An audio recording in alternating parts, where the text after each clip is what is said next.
Hello friends, welcome to my channel. అందరూ ఎలా ఉన్నారండి? అందరూ బాగున్నారు కదా? అందరికీ ఎంతో ఉపయోగపడి మీరు ఇంతవరకు ఎక్కడ చూడని చాలా మంచి కొత్త టిప్స్ని అయితే వీడియోలో షేర్ చేయబోతున్నాను.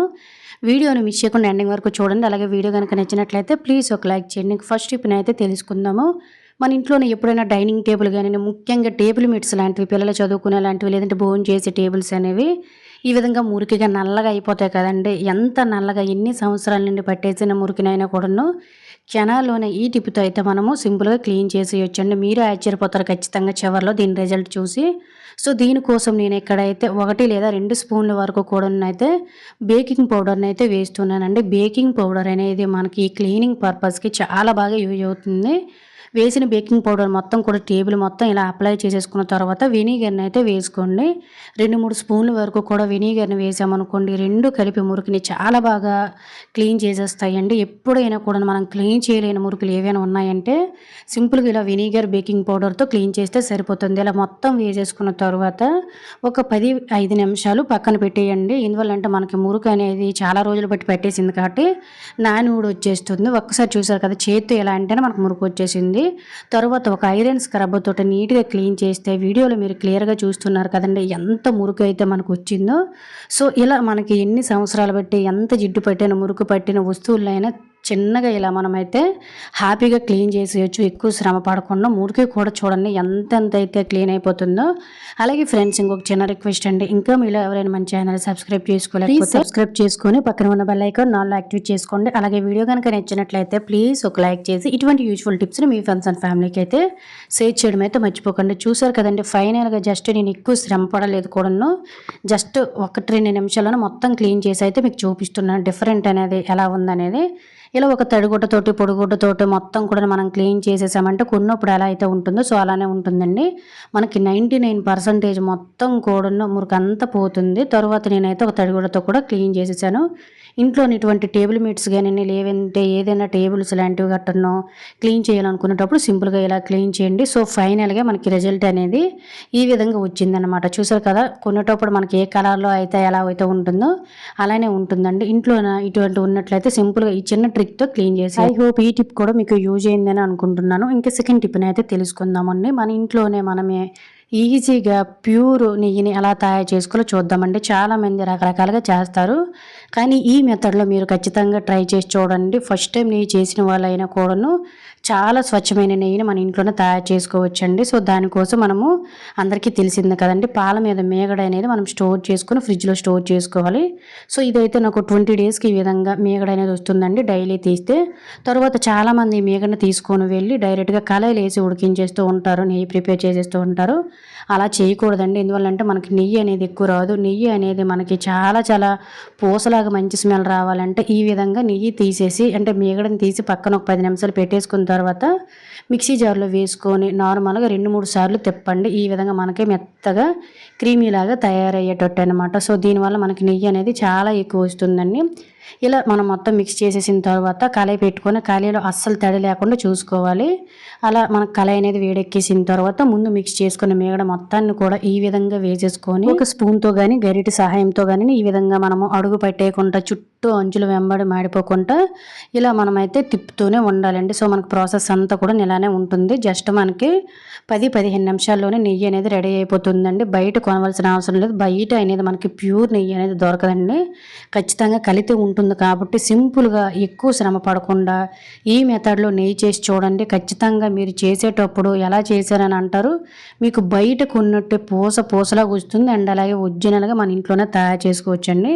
ఇంకా మనము నెయ్యి అనేది ఎక్కువగా మేగడ మన ఇంట్లో ఉంటుందంటే దీంతో మనం బిజినెస్ కూడా చేసుకోవచ్చు అనమాట. చాలామంది కూడాను నెయ్యి అనేది బయట అమ్ముతూ ఉంటారండి, చాలా కాస్ట్ కూడా ఎక్కువ కదా. ఈ విధంగా మనకి 15 నిమిషాల్లోనే మనకి నెయ్యి అనేది పైకి రావడం స్టార్ట్ అయిపోయిందండి. ఫైనల్గా నెయ్యి అనేది రెడీ అయిపోయింది.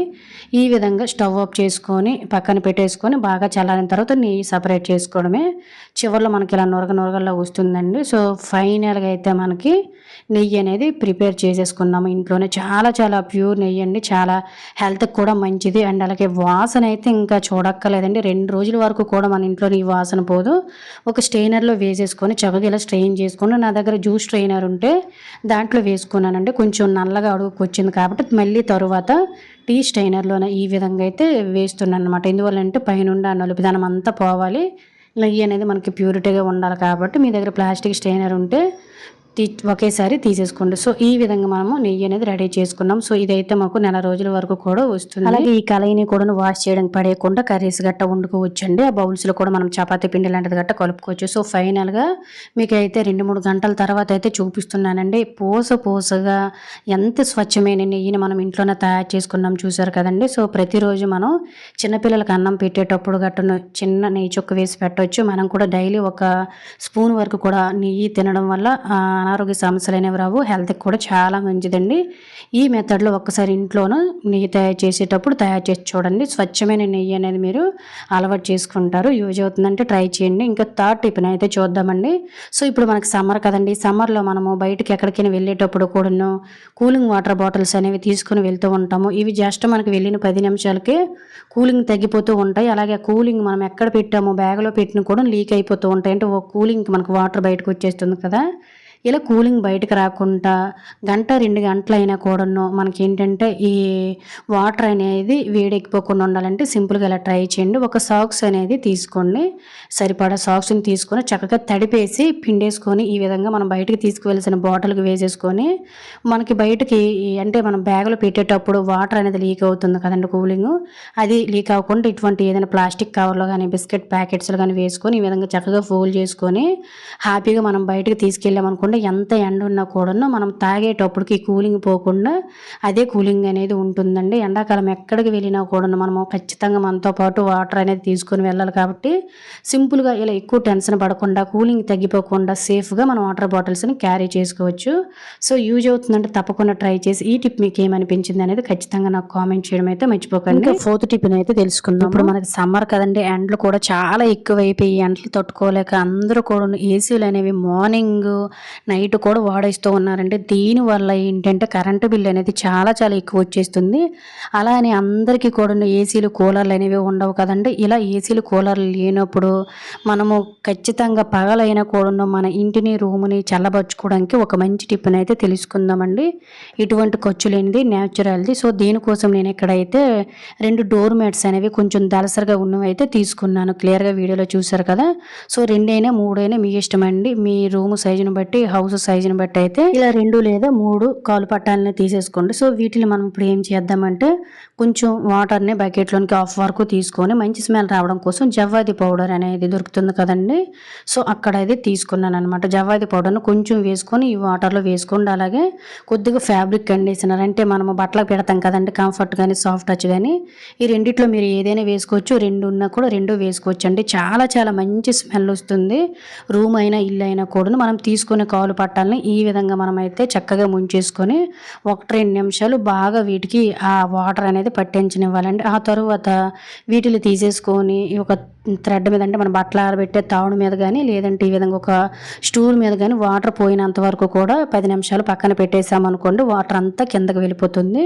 వేసవి కాలంలోనూ మనం ఖచ్చితంగా నైట్ అయితే ఎలానో ఏసీ వాడతాం కాబట్టి మార్నింగ్ టైంలో ఏసీ అనేది వాడకుండా మన ఇంటిని చక్కగా కొడైకెనాల్కి చల్లగా మార్చుకోవడానికి టిప్ అనేది చాలా బాగా యూజ్ అవుతుందండి. సో ఈ విధంగా వాటర్ అంతా ఆరిపోయిన తర్వాత నేనైతే బెడ్రూమ్లో ఈ విధంగా అయితే రెండింటిని వేసేసానండి. దీనివల్ల మనకి ఏంటంటే రూమ్లో ఉండే వేడి తగ్గిపోతుంది. రూమ్ కూడా చాలా చల్లగా ఉంటుంది. కేవలం ఫ్యాన్ వేసుకుంటే సరిపోతుందండి. మార్నింగ్ టైంలో మనం ఏసీ వేయవలసిన అవసరం లేదు. అలాగే మనకి డోరు బాల్కనీలో కానీ ఎంట్రన్స్లో కానీ సో ఎక్కడైతే మనకి వెంటిలేషన్ కానీ వేడి అనేది వస్తుందో అక్కడ ఈ విధంగా బెడ్షీట్ కానీ దుప్పట్ని కానీ చక్కగా తడిపేసుకొని ఈ వేసవికాలము అంతా కూడా డోర్లు క్లోజ్ చేసామనుకోండి మార్నింగ్ అయ్యేసరికి వేడి గాలులు అనేవి ఇంట్లోకి రావండి. అలాగే మనం ఈ విధంగా డోర్ మ్యాట్స్ కూడా వేసాం కాబట్టి రూమ్ అంతా కూడా చాలా చల్లగా మంచి సువాసన వెదజల్లుతుందండి. డోర్ మ్యాట్స్ కూడా చాలా దలసరిగా ఉంటాయి కాబట్టి మనకి ఒక రోజు అంతా కూడా అస్సలు ఆరవండి. అవి మళ్ళీ మరుసటి రోజు ఇదే విధంగా తడిపేసి వేసుకున్నామంటే అస్సలు మనం ఏసీ మార్నింగ్ టైంలో వాడవలసిన అవసరం లేదు. ఫ్యాన్ గాలిలోనే మన రూమ్ని మంచి సువాసన భరితంగా చల్లగా మార్చుకోవచ్చు. నైట్ టైం ఏసీ వాడుకుంటే కరెంటు బిల్లు తగ్గుతుంది. అండ్ అలాగే మనకి ఏంటంటే మంచిగా కూడా చల్లగా ఉంటుంది. యూజ్ అవుతుంది అంటే ట్రై చేయండి. ఎప్పుడైనా కూడా నెయిల్ పాలిష్లు కానీ పెయింట్లు కానీ పిల్లలు కానీ లేదంటే మనం కానీ బై మిస్టేక్ ఫ్లోర్స్ మీద పడ్డాయంటే క్లీన్ చేయలేం కదా. కిందన ఏవైనా పీచులు పెట్టి రుద్దేశామంటే గీర్లు పడిపోతాయి అంటే గీతలు.